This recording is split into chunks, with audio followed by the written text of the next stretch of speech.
Hello everyone. This is the 14th part of the story, Blade God of Blood.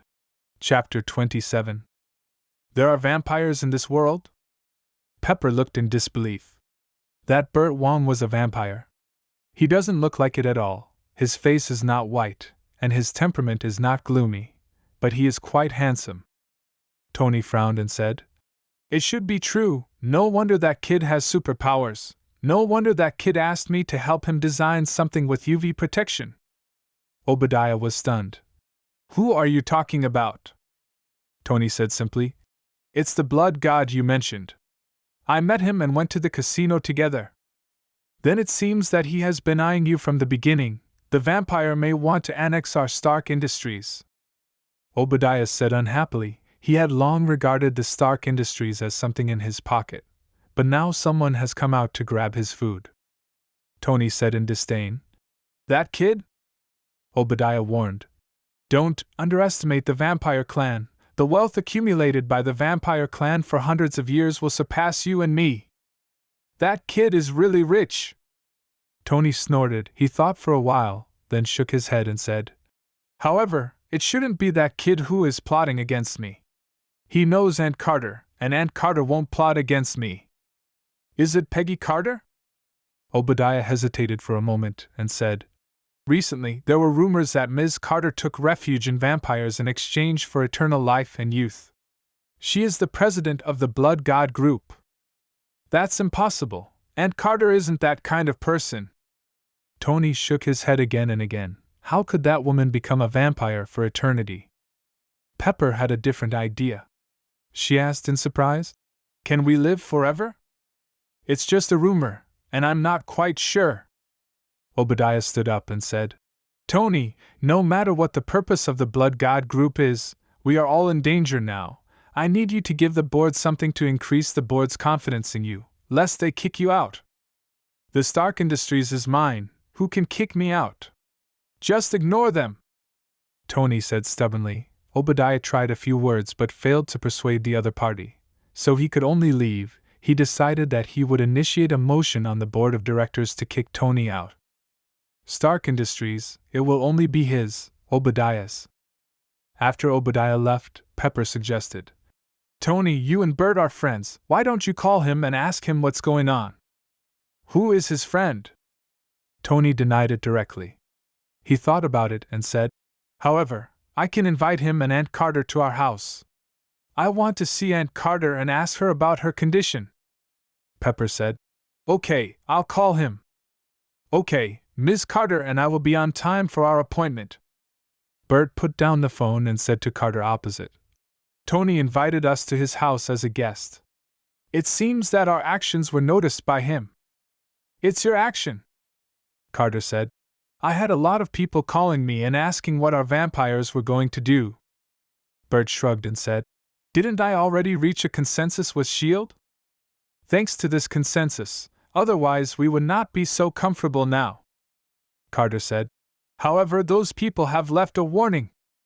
Rest assured, I will no longer buy Stark Industries shares in the stock market."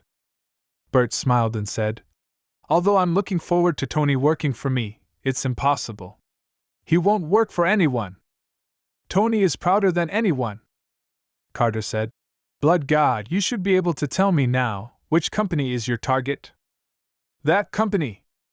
Bert motioned Carter to watch the TV above. Carter turned back and saw the news of the Osborne Group being broadcast on the TV. Since Tony Stark closed the weapons department, all the stocks related to the military industry in the world are soaring, and the Osborne Group is the best among them. Norman Osborne, chairman of the Osborne Group, said recently that the high-tech weapons developed by the Osborne Group have been initially recognized by the Department of Defense. "You want to buy the Osborne Group?" Carter was very surprised. The Osborne Group is a large group focusing on the military industry, genetic engineering, and energy. "Yes, Osborne Group." Bert nodded. "The Osborne Group has a lot of good things, and he will not miss it. Moreover, the military industry and genetic departments of the Osborne Group are all something he needs." Carter shook her head and said, "This is unrealistic. The stock price of Osborne Group has been rising recently, and shareholders will not sell stocks. Bert smiled and said, rising now does not mean that it will continue to rise in the future. I saw Norman Osborne's face, he is going to go downhill. This one again? Carter is speechless. You a dignified vampire patriarch, why do you talk about this kind of Taoism every day? It is not scientific at all, okay? No, vampires are unscientific, Bert said. Others aside, Osborne Group's main business is energy. Once Tony's arc reactor goes public, its stock price will drop a lot. It will. Carter was still a little hesitant. However, the Osborne Group is too large, and humans may have opinions. Get more benefits to send them. In this country, there is nothing that can't be done with money, Bert said. The Osborne Group is taking a high-end line weapon, which is different from the Stark Industries' entire series, Carter said. The problem is that high-end weapons rely on the Ministry of Defense procurement. Once we control the Osborne Group, the Ministry of Defense will not deal with us again. Don't worry, they will beg us to sell our weapons, Bert said confidently. Once Ivan's battle armor research is successful, it is possible for those in the Ministry of Defense to kneel and lick our foot. Seeing that Bert was so confident, Carter couldn't say anything else. She said, Then I'll prepare to go to Stark's house for the banquet with you tonight. That night, at the coastside villa in Malibu, Tony looked at the bright and charming Peggy Carter and said incredulously, Are you my Aunt Carter? Aren't you Sharon disguised as Aunt? Carter smiled and said, Do you need me to tell you about your 3-year-old tractor repairs, only to fall into an oil drum? Aunt Carter, you are joking! Tony asked Carter to come in with an embarrassed look on his face. As for Bert, he didn't pay attention at all. How many times has this bastard tricked him? Pepper and Ensign replaced Tony to welcome the guests. Ensign couldn't help but ask, Bert, are you really a vampire? Bert put the red wine gift aside, then opened his hand, and the palm of his hand turned into blood, forming a yes pattern in the air. Pepper and Ensign both exclaimed, and Tony turned around to see this and called out, That is unscientific. Bert smiled and said, Don't worry, vampires are not as scary as you think. I've been cracking down on them recently. Any vampire who dares to suck the blood of a living person will be arrested by the vampire police.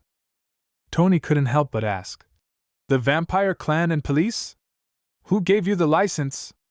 NYPD? From S.H.I.E.L.D. It's S.H.I.E.L.D. again. No, you have a license? Tony complained. Bert gave him a pitiful look. Tony was angry. And it was this look again. I, Tony Stark, a billionaire, the dream lover of thousands of beautiful women, need your pity? Bert ignored Tony, who was staring at him, and said to Pepper, Miss Potts, my invitation is still valid. If you are willing to join our Blood God group, I can give you youth and immortality for free. Real? Pepper's eyes brightened. Tony was shocked, and hurriedly stepped in front of Pepper and said, He must be lying. Okay, Aunt Carter, I have prepared your favorite Wellington steak. You must try it. Sure, Carter said with a smile. Pepper rolled her eyes secretly, but she was a little happy. Then, everyone was seated, and the invited chef brought out the prepared food. Everyone chatted and laughed, and the atmosphere was good. After eating, Pepper gave Tony a wink, and Tony said, Bert, it's so wise for you to take my stock at a low price. Stark Industries' stock price will soon rise. Bert said, Of course. Otherwise, I wouldn't buy it. Tony smiled, and Pepper asked, Mr. Wong, are you buying the Stark Industries stock to make money? Bert said frankly, Yes, including shorting Stark Industries before. Tony, you can rest assured that I will not buy your Stark Industries, although I have the ability. Who's worried? No one can buy my Stark Industries. Tony snorted coldly, but he breathed a sigh of relief in his heart, and then he was unhappy for a while. This kid has more money than him. Pepper couldn't help but ask, Mr. Wong, how did you know that Stark Industries' stock price would plummet? Others also stared at Bert closely. Bert said, Because I can see fortune, I saw Tony that day and found that his eating was black and there was a bloody disaster, so I chose to short the Stark Industries. Eating is black, that is a sign of disaster? Tony, Pepper, and Easton have question marks all over their faces. They know all the words, but they don't know what they mean.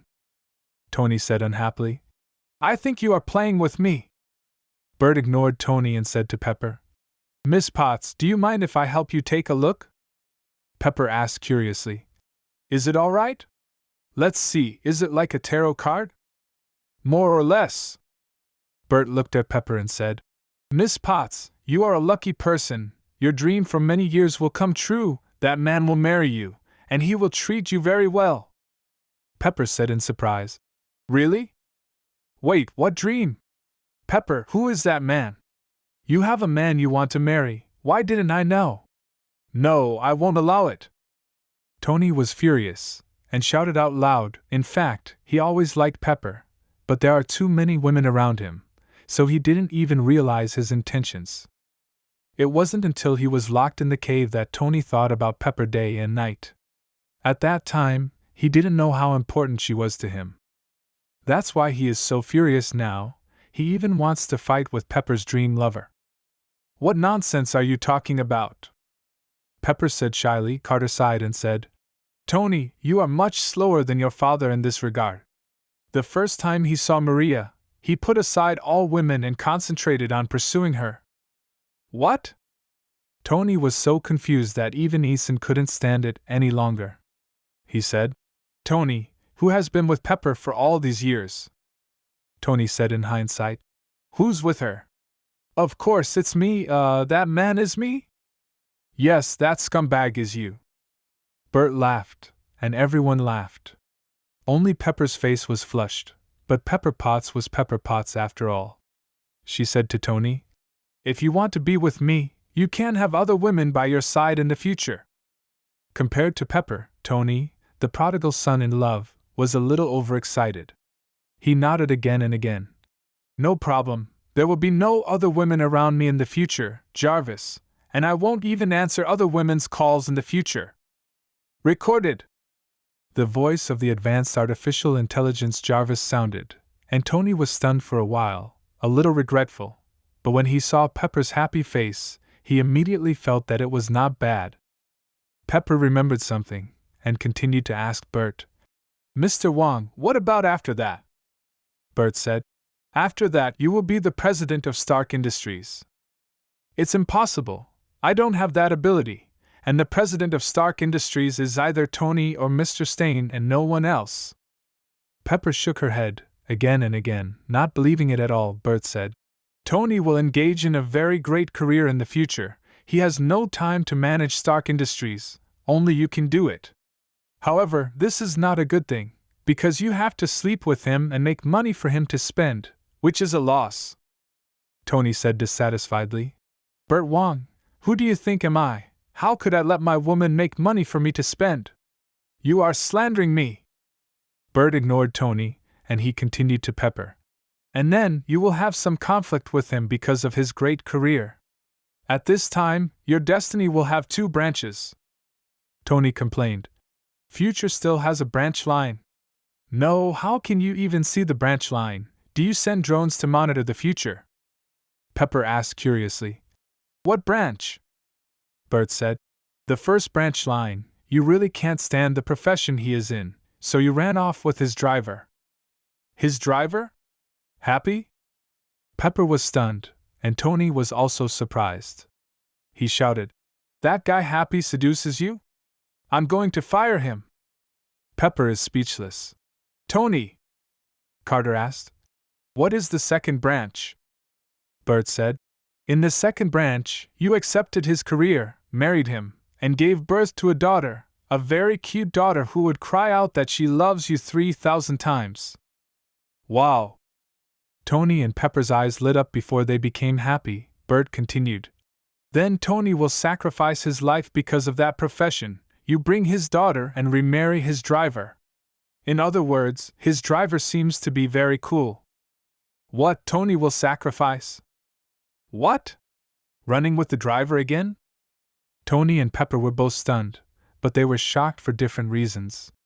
Tony shouted, "Jarvis, call Happy, I'm going to fire him." "Tony, this is just a joke. Why are you so excited? Shouldn't you?" "Tony, I'm going to be mad." Tony shut up instantly, Carter said. "Bert, this joke is a bit too much. If you don't believe it, it's a joke. If you believe it, it's fate." Bert smiled lightly. He stood up and said, "Tony, Miss Potts, I am very happy tonight. I am leaving. You can rest assured about Stark Industries. I will not buy it, although I have the ability." Fun fact. After Tony became Iron Man, Pepper began to see a change in his behavior. Tony began to assume more of his responsibilities and ease the pressure off of Pepper, but still valued her contributions to the company. Pepper became infatuated with Tony, but he distanced himself from her emotionally because of his secret reliance upon the Iron Man armor to keep himself alive. Tony soon hired ex-boxer Harold "Happy" Hogan as his chauffeur. Happy was immediately attracted to Pepper and pursued her romantically, but Pepper repeatedly rejected his advances. However, when Happy was nearly killed aiding Iron Man against the Titanium Man, Pepper realized that she loved him. Eventually, they were married and left Stark Industries. The couple fell on hard times. After adopting a child, they lost custody since Happy was unable to keep a steady job. Pepper and Happy experienced marital problems over the years and eventually divorced. They both returned to Tony's employ when he started up his business Stark Solutions, now both aware that he was Iron Man. Although Pepper found herself drawn to Tony again, their relationship remained platonic. Over time, she and Happy reconciled and remarried. The couple tried to start a family and Pepper became pregnant, but before she could tell Happy, she was assaulted by Iron Man's enemy Aisha and lost the baby. Pepper withheld telling Happy about her miscarriage, which created new barriers to their relationship. Happy suffered brain damage after a fight with the spymaster, Sinclair Abbott, that left him in a coma. Pepper requested that Tony turn off his life support as an act of mercy, and Tony eventually complied. Chapter 28. Seeing that Bert was leaving, Pepper hurriedly stood up and said, "Mr. Wong, why don't you stay and visit the workshop underground? Tony has lots of good techs." Tony was a little nervous. He didn't want Bert to see Mark II, which was about to be completed, because he wanted to shock him once with Mark II. "How dare you say that my battle uniform is ugly and useless? If I don't prove him wrong, am I still Tony Stark?" Bert glanced at Tony and said with a smile, "I don't need to, for the time being, maybe in the future." "Tony, thank you for the Wellington steak." Carter also stood up.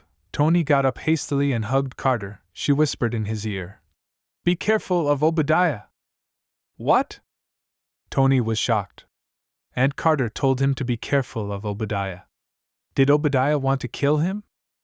That is impossible. Obadiah is very good to him and has been helping him since his father died, and Tony also regards the other party as his half-father indeed. Tony often asks Obadiah to help him clean up the mess, like a father helping his son. Carter didn't say much, nodded at Pepper, turned around, and left with Bert. In the car, Carter asked Bert, "Blood God, do you know how to read the future or are you faking it?" "You mean to ask about Captain America?" Bert smiled and said, "Well, Ms. Carter, let's talk about science." Carter was speechless. He acted like a magician just before, but now he wants to talk about science. Bert said, "Some time ago, I bought 5 sets of devices on the black market. If I guess correctly, this should be the freezing device of the former Soviet Union's Winter Soldier program." Carter was stunned. The Winter Soldier plan? Didn't that plan fail? "Half failure and half success," Bert said. "The enhancers they created are not very stable, so they used special devices to wash away the memories of the Winter Soldiers, then put them into the freezer, and release them for missions when they are needed. This is using them as tools." Carter snorted coldly, and Bert smiled. "Let's not talk about that. I bought the freezing device in the Winter Soldier program. I have experimented with it after freezing a rabbit and bringing it back. It's still alive." You mean, Steve fell into the sea of ice and could be frozen, like the Winter Soldier? Carter asked. Isn't it possible the temperature of the natural environment is not the same as the temperature of the artificial machines? You didn't find Captain back then, which means that he is deep in the Arctic Circle, where the temperature is much lower than in other places, Bert said. In addition, you have forgotten about the physique of the captain. He is different from ordinary people. That is to say, Steve might not be dead? Carter was excited. She could not believe it. Bert smiled and said, Scientifically speaking, there is a high probability, and theoretically speaking, he might not be dead. Great! Carter was so happy that she lost her temper, but she quickly calmed down and said, Blood God, I want to send someone to the Arctic Circle to find Steve. Okay, I will grant you some money in the name of the scientific examination, Bert said. However, don't be impatient, the captain may not appear before that time comes. Carter puzzled. That time? Bert said. God's righteous people will never appear for no reason. Tony was disturbed by what Peggy Carter said at the party. Plus, he had not been out for many days. He decided to go out to relax. So he got in his sports car and headed to Manhattan for a charity dinner. At the banquet, Tony learned from a female reporter who had an affair with him before that the terrorists have the Stark Industries weapons again, and they also harmed Eason's hometown of Gulmira. Tony was furious and went to Obadiah to inquire about this situation, but learned from him that the board of directors had kicked him out, and Obadiah proposed this. Tony never thought that Obadiah, whom he regarded as a half-father, would treat him like this. He returned home in a daze and searched for news from the Middle East. The bloody situation in Gulmira made him make a decision. He is going to destroy the Stark Industries weapons, and he will never allow his Stark Industries to commit sins again. Eason fully supports it. After all, it is his hometown that has been harmed. So, Tony wearing Mark III, number 2 was eliminated because of the high-altitude icing problem, officially appeared. He not only destroyed the terrorists' weapons but also made them cry. The F-22 fighter jets came to end and the military lost hundreds of millions of dollars.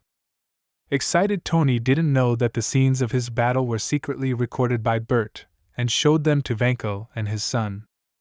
Bert pointed to the golden red Iron Man and said, This is Tony Stark's latest invention, Mark III. Although Ivan was shocked, he still scolded. This kind of armor is only used by sissies, it's as thin as paper. Anton nodded and he shouted, That's right, only sissies like the Stark family can use such armor. Bert was speechless. This father and son are a virtue. Mark III made the Vanko father and son completely determined.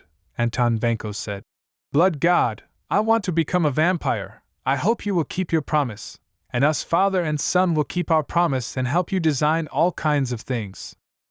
Don't worry, my reputation has never been a problem. Bert said with a smile. He did not mean to deceive the two, but he was a little worried that Ivan would cheat him. But with Anton there, it shouldn't be a problem. Besides, isn't there still blood to hide this trick? The appearance of Iron Man shocked Obadiah, and he personally went to the Middle East to meet Raza, the leader of the terrorist group who kidnapped Tony. Obadiah did not have any good intentions during this trip, but once he arrived at Raza's station, he wisely gave up those bad ideas, because the other party had far more people than him. Didn't they say that his strength is greatly damaged? Why are there so many people? Obadiah was very puzzled. He left the mercenaries outside and went to the tent to see Raza. To his surprise, besides Raza, there were two strange people inside. One of them was very strong, with a body as strong as a rock, and the other as thin as if only bones are left, and the eyes of both are particularly cold. Raza, whose face was burned by the flames, hugged Obadiah warmly, and then introduced. My friend, they were sent by the Mandarin to avenge me. Master Mandarin? Obadiah was quite surprised. Although he did a lot of business with the 10 Rings, he always thought Mandarin was just a fictional character. After all, according to legend, he has lived for hundreds of years. No nonsense, Raza took Obadiah to visit the wrecked Markai and the full set of drawings he recovered. he said. My friend, as long as you promise me 2 things, these are all yours. Obadiah was very interested in Markai and asked, What's the matter? Raza said frantically. The first one, when you copy this, sell some to me, I will use it to conquer the world for the Mandarin. Of course, there is no problem, I am an arms dealer. Second, my brothers and I are going to your city to get revenge on Tony Stark and Iron Fist. Raza said bitterly. They will be buried with our dead brothers. Revenge! The 2 widows shouted and looked at Obadiah with fierce eyes. Obadiah frowned, but after thinking about it carefully, he chose to agree, because he didn't want to see Tony Stark again. As for that Iron Fist, he doesn't know about him, it's Tony's friend anyway, so let's handle it. Iron Fist, you are dead! Raza touched the new ring with a lightning symbol on his hand and said with a grim expression. Once Tony got up, he couldn't stop. He went to the Middle East several times in a row, and the news was all about Iron Man, which made him very proud. He, Tony Stark, should have been the focus of the world. Tony didn't forget about Obadiah. He asked Pepper to bring a special USB flash drive to the chairman's office to hack the company's mainframe so that he could find out who was selling arms to terrorists. Pepper is willing to take risks for Tony. After hacking into the company's mainframe, she found out that Obadiah is secretly creating a large robot named Ironmonger. Pepper frowned and continued to search. Finds evidence of Stain supplying weapons to the terrorists, but also discovers that Stain had initially hired the 10 Rings to kill Stark in Afghanistan.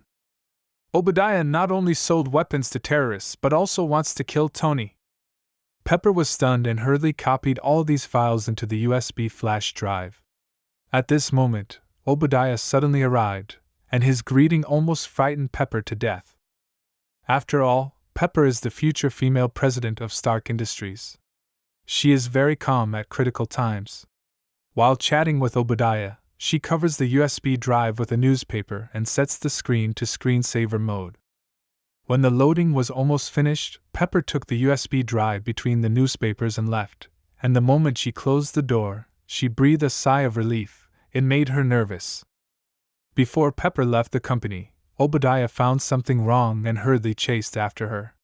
Fortunately, Pepper met Phil Coulson, an agent of S.H.I.E.L.D. Obadiah didn't dare to do anything in front of the agents, so he could only let them go. As of now, I can only fight to the death. Obadiah immediately drove to Tony's villa, and at the same time called Raza's group who had entered the border, and asked them to go to the Stark building to deal with the upcoming S.H.I.E.L.D. agents. It didn't take long for Obadiah to arrive at Tony's house. The unsuspecting Tony was paralyzed by a sonic taser and could not move. Then, under Tony's furious eyes, Obadiah used an instrument to take out the arc reactor from his chest. Looking at this beautiful arc reactor, Obadiah's eyes are full of fascination.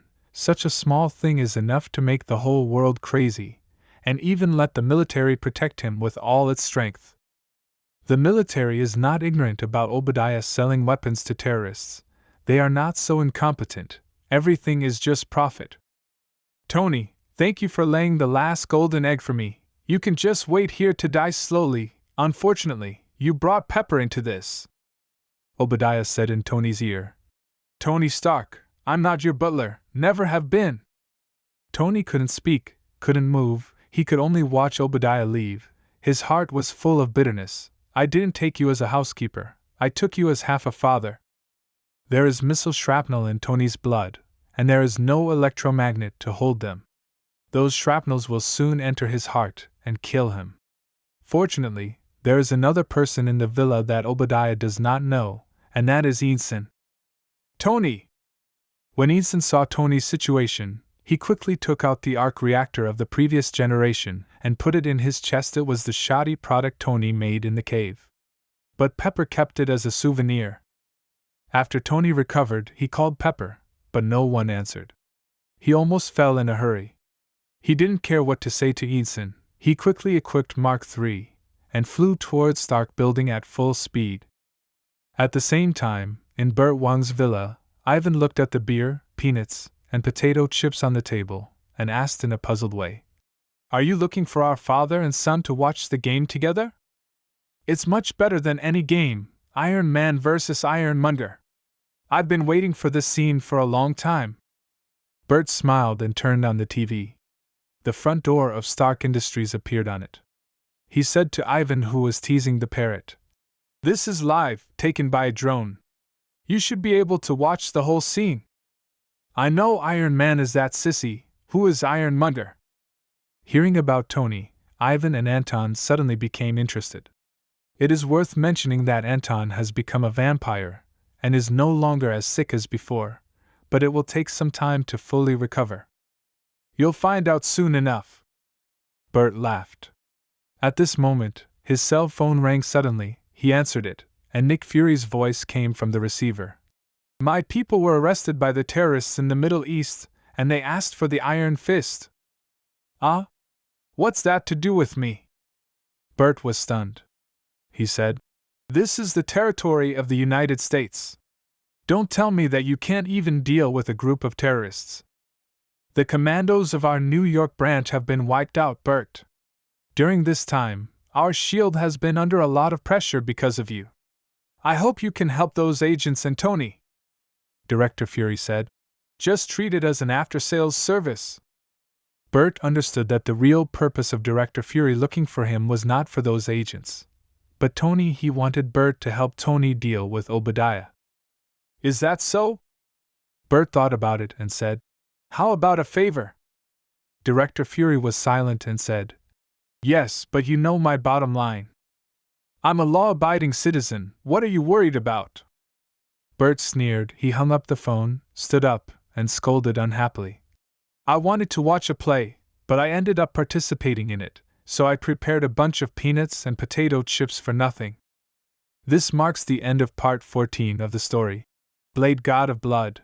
Thank you for listening. Please like the video and hit the subscribe button to listen more. Hit the bell icon to get notified of all the new content uploaded to the channel ASAP.